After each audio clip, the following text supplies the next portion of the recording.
प्राणिपात वासुदेव।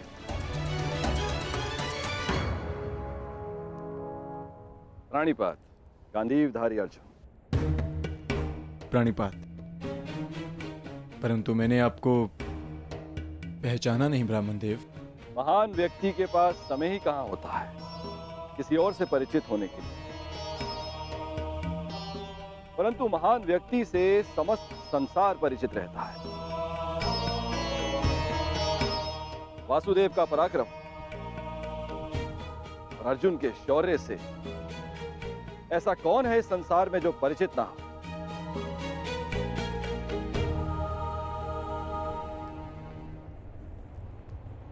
धन्यवाद।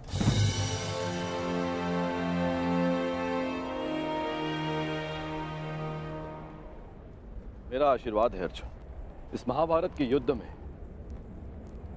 तुम्हारी विजय निश्चित है। तुम अपने शौर्य से अपने शत्रु पर विजय प्राप्त करो।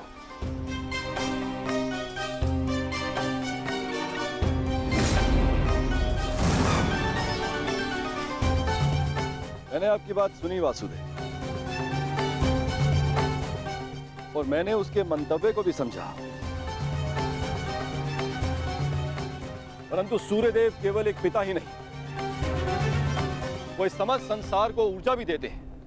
किसी भी स्थिति में उन्हें अपना कार्य पूर्ण करना ही होगा। सूर्य उदय होना अनिवार्य है, यह प्रकृति का नियम है।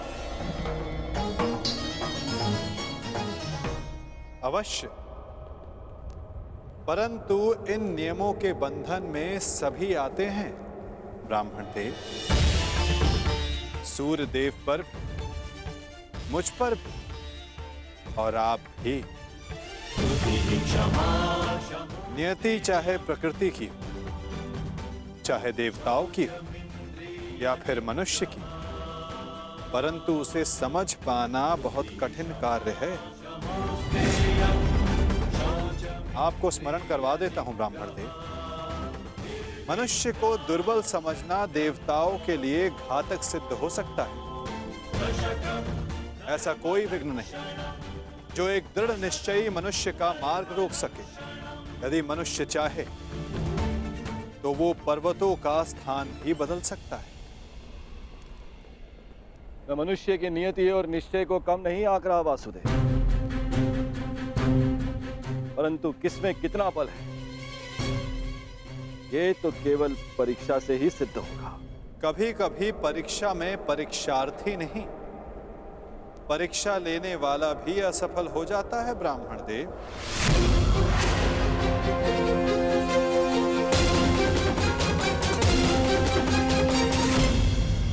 कभी कभी परीक्षा में परीक्षार्थी नहीं, परीक्षा लेने वाला भी असफल हो जाता है ब्राह्मण देव। फिर चाहे वो मनुष्य हो या देव। देवताओं का तो धर्म होता है ना वासुदेव, मनुष्य को सदैव नए नए अवसर देना।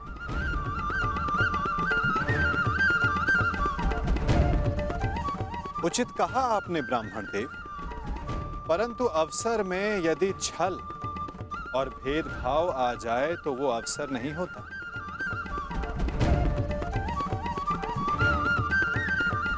कदाचित आपको स्मरण तो होगा ही, यदि धर्म और कर्म में पक्षपात आ जाए तो धर्म धर्म नहीं होता और ना कर्म कर्म रहता है। एक पिता का धर्म होता है सदैव अपने पुत्र के हित में देखना, और एक पिता के अंधे पुत्र प्रेम के कारण ही ये महाभारत हो रही है ब्राह्मण देव।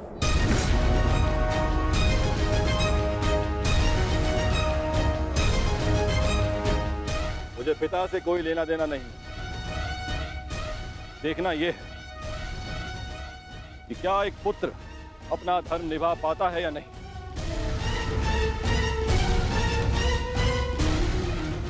क्या एक पुत्र अपने पिता के सम्मान की रक्षा कर पाता है या नहीं।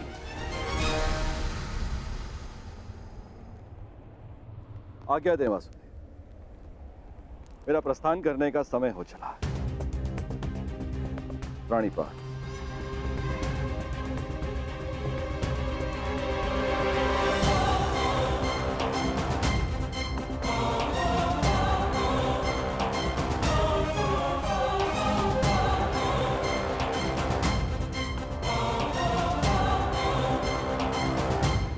विजयी भव वत्स, विजयी भव।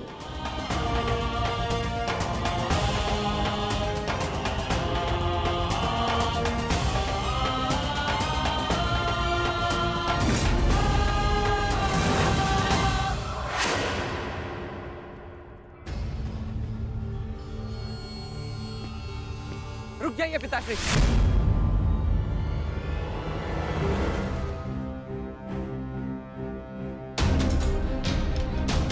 मत जाइए, अपने साथ ऐसा अन्याय मत होने दीजिए। सूर्यदेव ने आपके साथ जो अन्याय किया उसके पश्चात आप ऐसा कैसे कर सकते हैं? मैं ये सब इसलिए कर रहा हूं क्योंकि ये मेरा धर्म है, एक सूत का धर्म। हम सूत सदा देते आए हैं, युद्ध में सारथी बनकर सुरक्षा देते हैं, राज्य को समय पर कर देते हैं।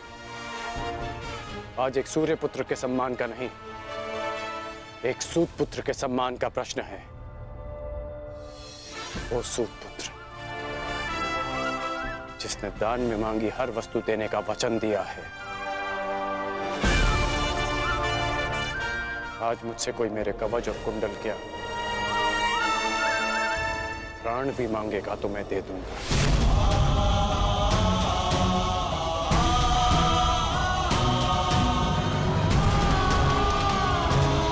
मुझसे कोई मेरे कवच और कुंडल क्या प्राण भी मांगेगा तो मैं दे दूंगा।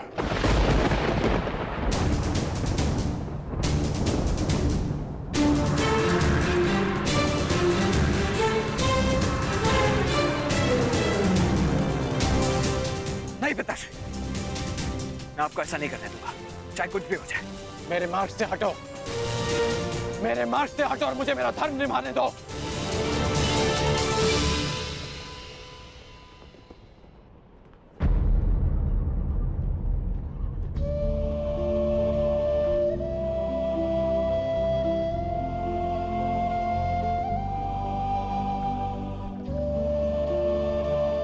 कदाचित स्वयं को सूत पुत्र सिद्ध करने का यही मार्ग है कि मैं सूर्य से मिले इस आशीर्वाद को स्वयं से सदा के लिए दूर कर दूं।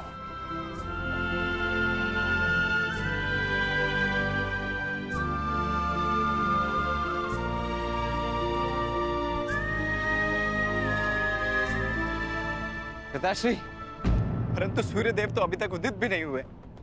सूर्य देखे बिना उन्हें अर्घ कैसे देंगे पिताश्री?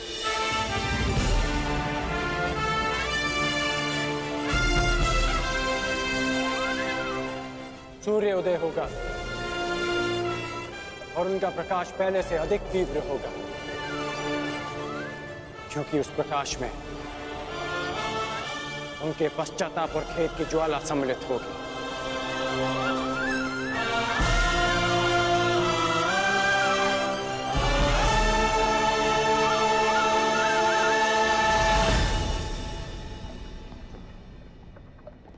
पश्चाताप तो मुझे भी है पिताश्री,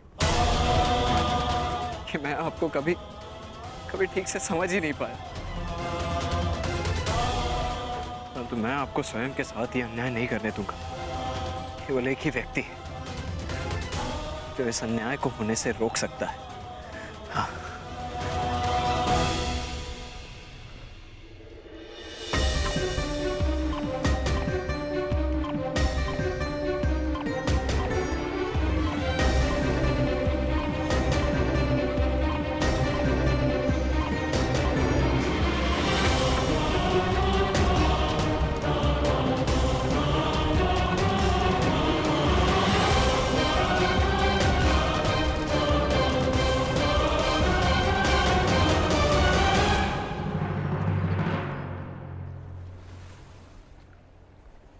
सूर्यदेव, ये एक पिता का धर्म होता है कि वो अपने पुत्र को उचित मार्ग दिखाए। क्या अब एक पुत्र अपने पिता को मार्ग दिखाएगा? अपने पुत्र मुंह में अपने कर्तव्य से मुंह मत मोड़िए। प्रकट होइए सूर्यदेव, प्रकट होइए सूर्यदेव, प्रकट होइए सूर्यदेव, प्रकट होइए सूर्यदेव, प्रकट होइए सूर्यदेव।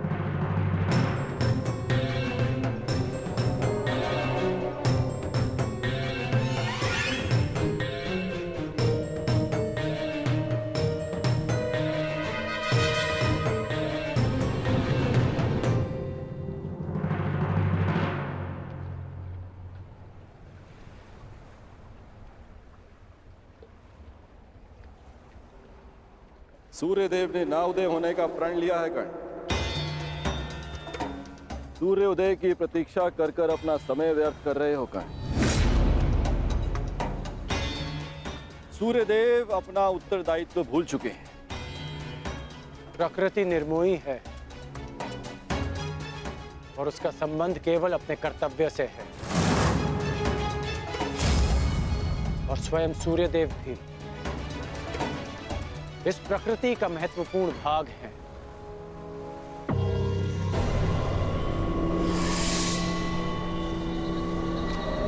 उन्हें आना होगा और आप जिस उद्देश्य से आए हैं, जिस दान की अपेक्षा से आए हैं, वो दान आपको अवश्य मिलेगा। इंद्रदेव।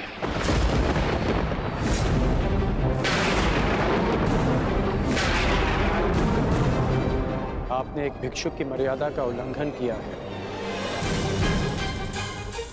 अपने वास्तविक रूप में आइए इंद्रदेव।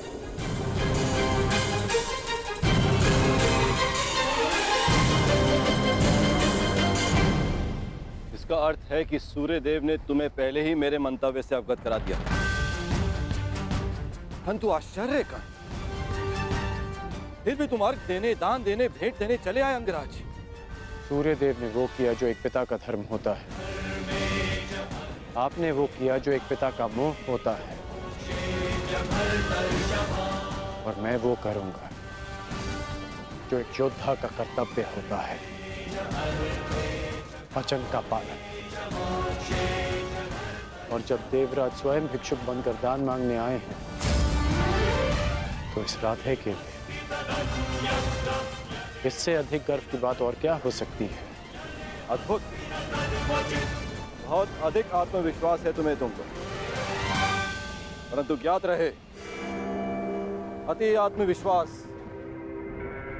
नाश का कारण बन जाता है।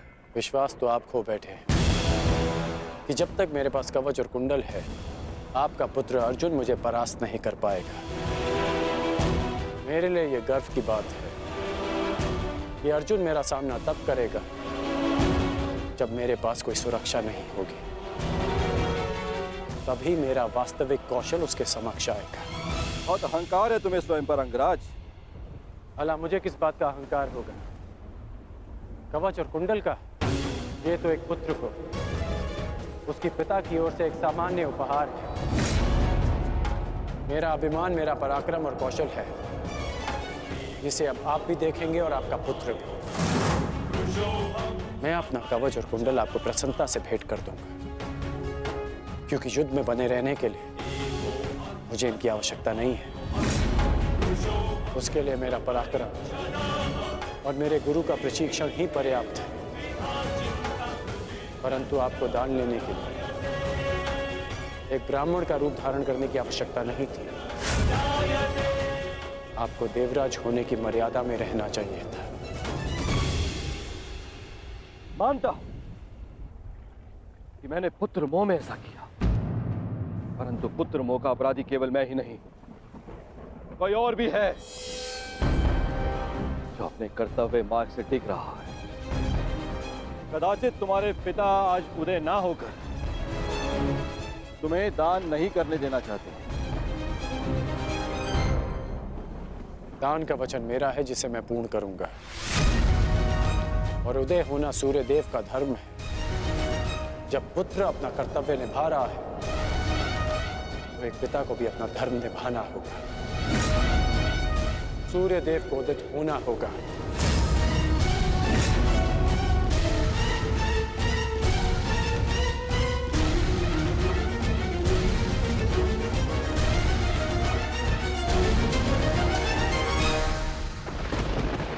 इस संसार को प्रकाश का दान देने का समय आ गया है। पिता वो होता है जो जीवन देता है। आप केवल कर्ण के पिता नहीं, इस जगत के पिता हैं। क्योंकि यह जगत आपके प्रकाश और ऊर्जा से जीवन पाता है। फिर आप ऐसा कैसे कर सकते हैं कि अपने एक पुत्र के हित के लिए अपनी सारी संतानों के प्रति आप अपना उत्तरदायित्व भूल जाएंगे? मैं जानता हूं कि आप केवल मेरी रक्षा करना चाहते हैं, परंतु स्मरण रहे सूर्यदेव कि एक श्रेष्ठ पिता वो नहीं होता जो अपने पुत्र के समक्ष ढाल बनकर खड़ा रहे, बल्कि एक श्रेष्ठ पिता वो होता है कि जो संसार के दिए घावों का सामना करने में अपने पुत्र को सक्षम बना।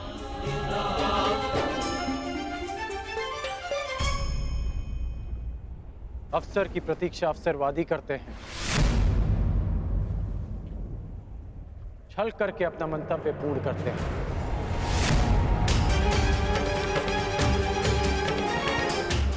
परंतु वीर हर पल को अवसर बना देता है।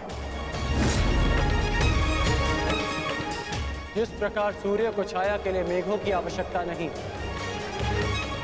उसी प्रकार इस सूर्य पुत्र को किसी कवच की आवश्यकता नहीं।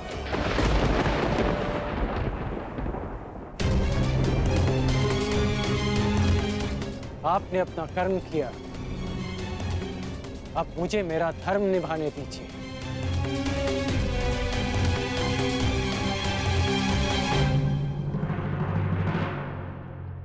वासुदेव! वासुदेव! वासुदेव!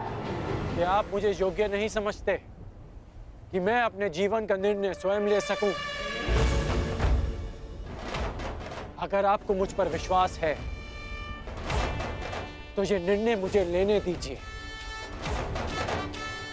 ये दान मुझे देने दीजिए पिताश्री। क्या आप ये चाहते हैं कि इस युद्ध के पश्चात सारा संसार ये कहे कि कर्ण ने यह युद्ध अपने कौशल से नहीं, अपने पिता के दिए कवच के बल से जीता है? मेरा विश्वास कीजिए कि इस युद्ध को जीतने के लिए मेरे साथ जो अन्याय हुआ है और जो परिवर्तन मैं चाहता हूं वो ही पर्याप्त है। मेरा विश्वास कीजिए कि मुझे ये दान देने में कोई खेद नहीं रहेगा। आपको आपके पुत्र के इस दान पर गर्व होगा। जागिए पिताश्री, जागिए, इस संसार के सामने इस दान का साक्षी बनिए। मेरा आह्वान है कि आप उदित हो, उदित होइए पिताश्री।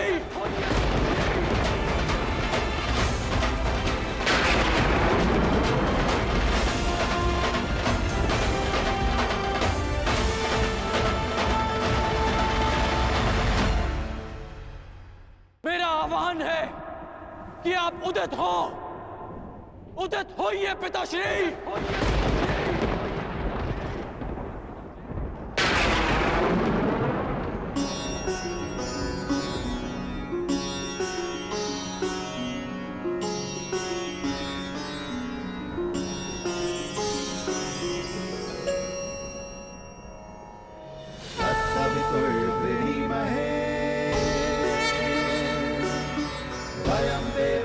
भोजनम् तत्सवितुर्वृणीमहे वयं देवस्य भोजनम् श्रेष्ठं सर्वसाधकं दूरं भगस्य धीमहि विश्वानि देव सवितर्दुरितानि परशुवा विश्वानि देव सवितर्दुरितानि परशुवा यदा भद्रं तन्ना आसुवा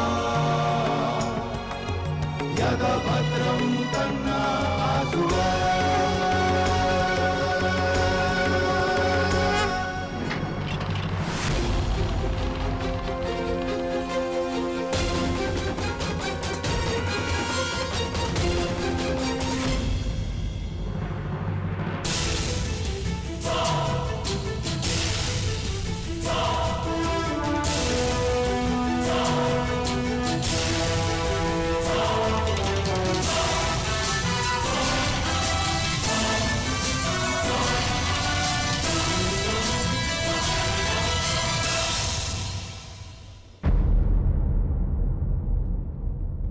वासुदेव!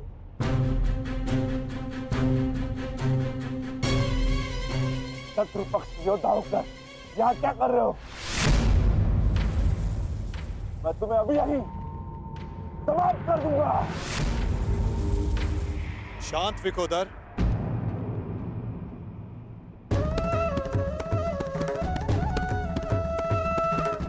अभी युद्ध प्रारंभ नहीं हुआ है और ना ही तुम्हें भान हुआ है कि मित्र कौन है और शत्रु कौन है।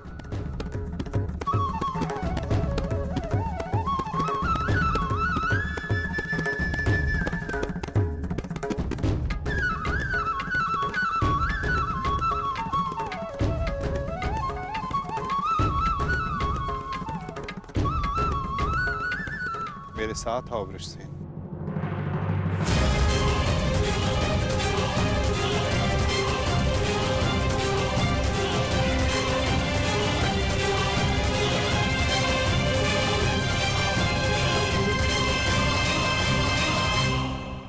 कुछ कीजिए वासुदेव, मेरे पिताश्री।